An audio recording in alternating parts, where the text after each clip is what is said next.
Hello, it's Leontine from Little Lovely Crafts. Today I'm sharing my 4th Halloween series card. It is a tiny card, but it also has a lot going on. So let me show you what I did today. First off, I die cut my center picture window card panels from some white Lawn Fawn 80-pound cardstock.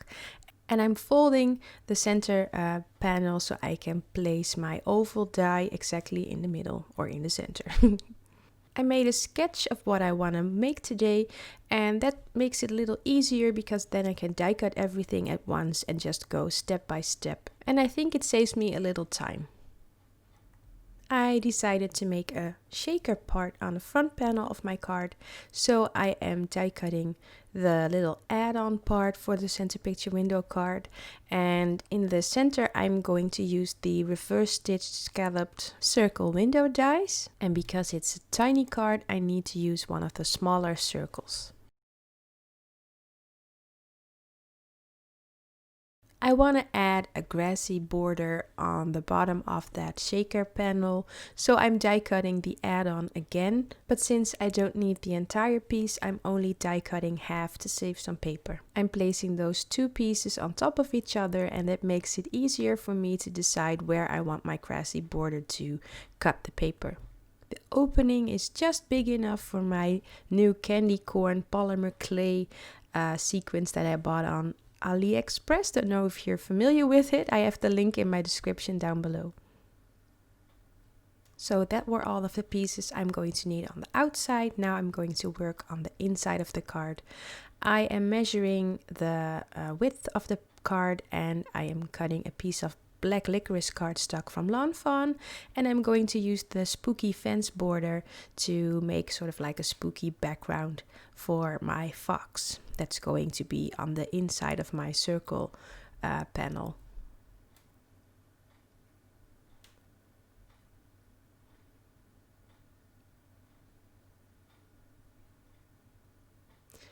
And then to match the outside, I also want to add a grassy border on top of that spooky fence, just on the bottom of it. So I'm die cutting a tiny little strip of my white Lawn Fawn cardstock, or paper really, because it's quite thin.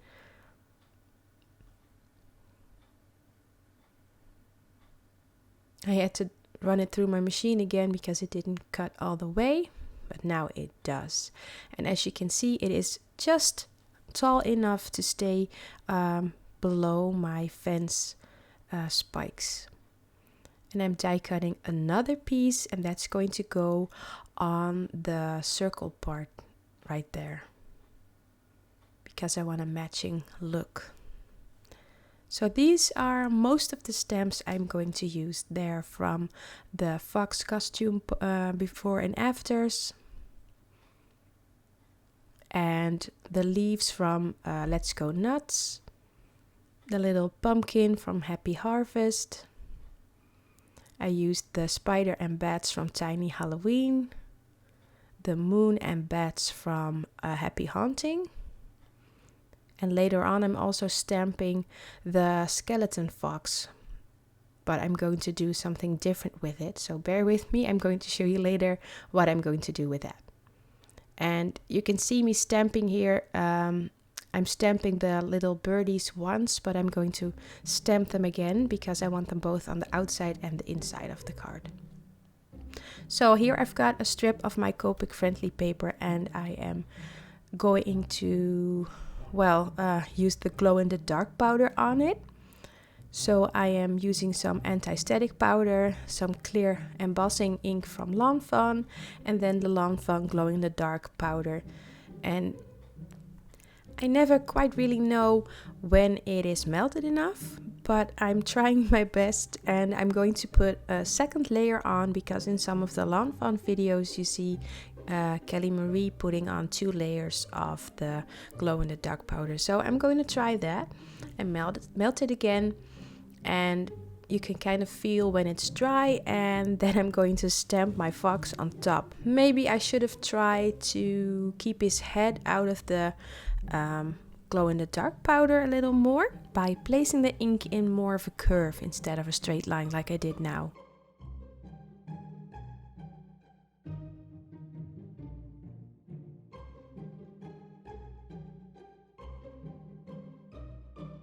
Because of the double layer of glow-in-the-dark powder, I had a little trouble stamping my fox on there, but I stamped it as best as I could, and his little nose and mouth I corrected with my multi-liner from Copic.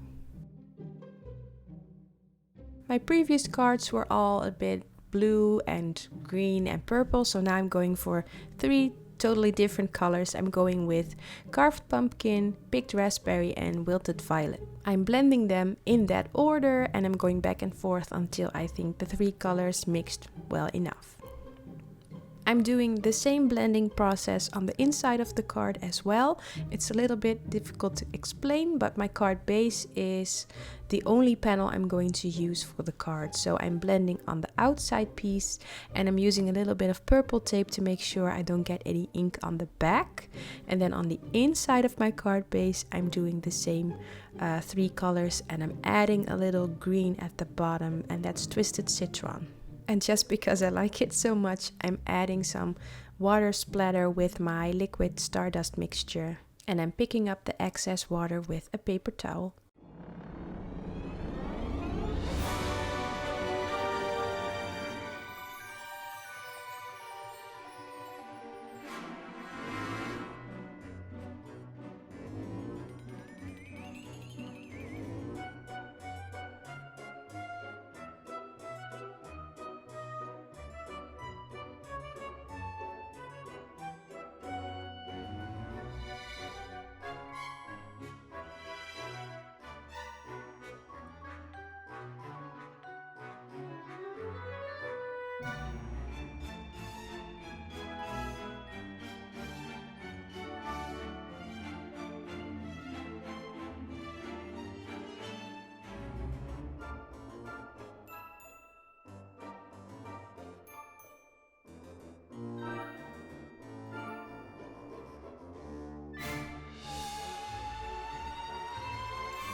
I'm using Lucky Clover to darken up my grass a little bit.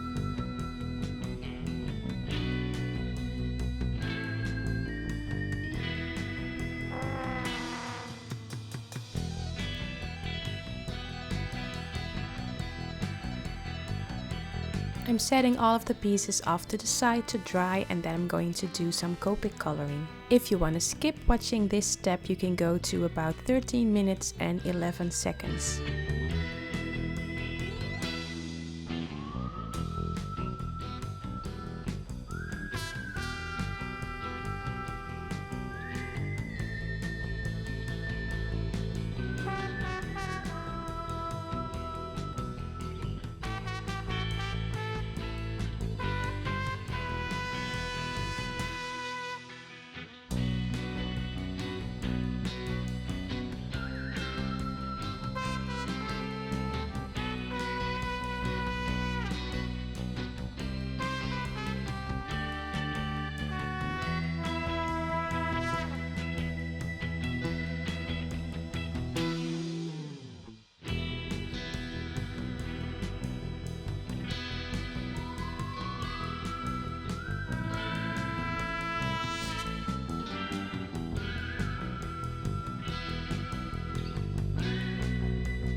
I've die cut all of the pieces and now it's time to assemble my card. I cut 2 pieces of firm acetate to about the size of my center picture window card, and I'm using score tape to attach it to the back. Once that is done, I am adding the pieces I want on my front of the card, and I'm using liquid glue but also some really thin foam squares.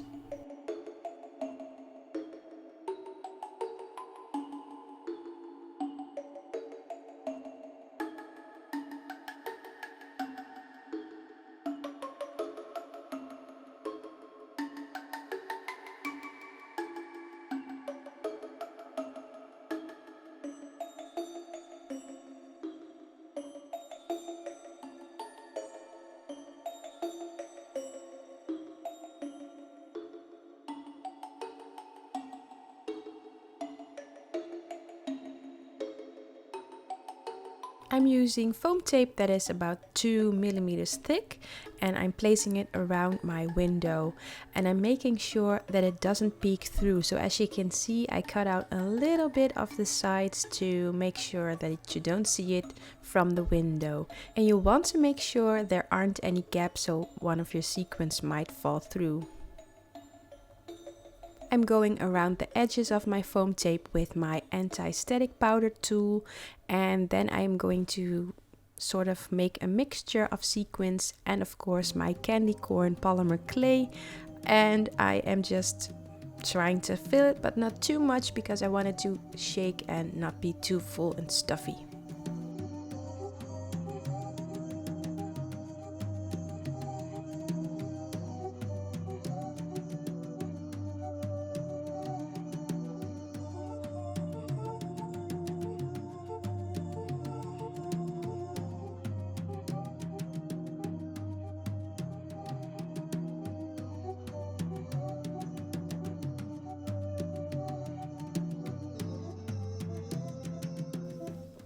Once I've got enough sequins in there, I am going to place the second piece of acetate on top, and as you can see, I am leaving the release paper on one side so I can easily, well, I tried to easily put on my acetate, and once it is, I can just peel off that last piece and it's done.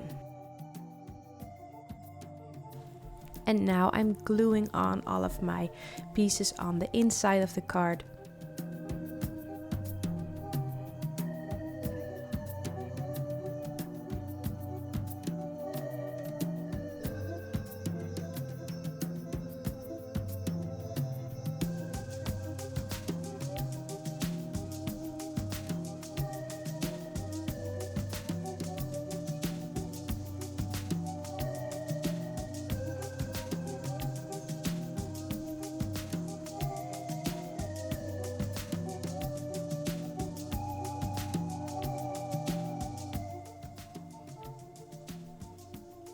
I'm using score tape to attach my center picture window frame to the card base, and it's a little off center, but I'm correcting it a little later on.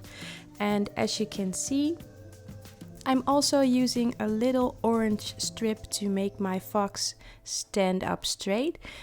At first I placed it in the center, and then when you close the card it kind of comes it hits the center window.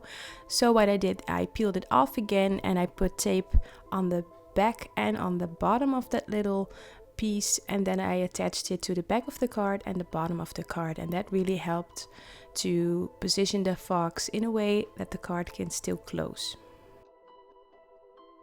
I'm speeding up the next part because I'm just attaching all of my stamps on the inside of the card.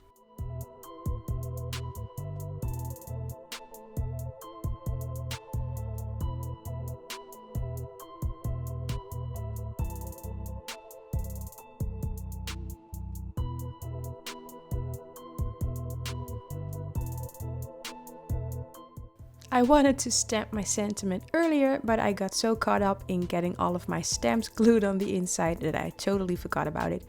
But luckily I can just place it in my Stamp Easy and I can just stamp it without any problem.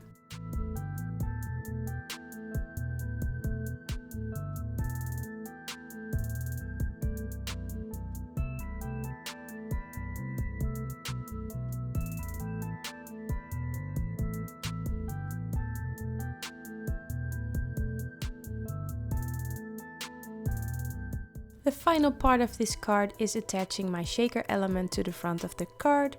I'm going to use score tape instead of liquid glue because then I can make sure I don't have any glue oozing out from the sides.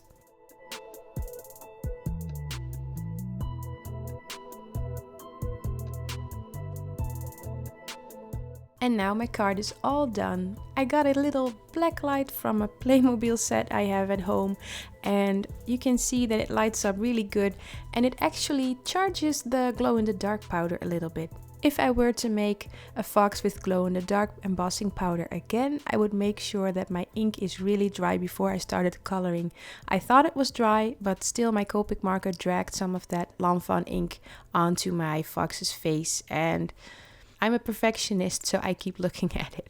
Despite that little mistake, I still like this card a lot. I hope you liked watching my video. Give it a thumbs up if you did.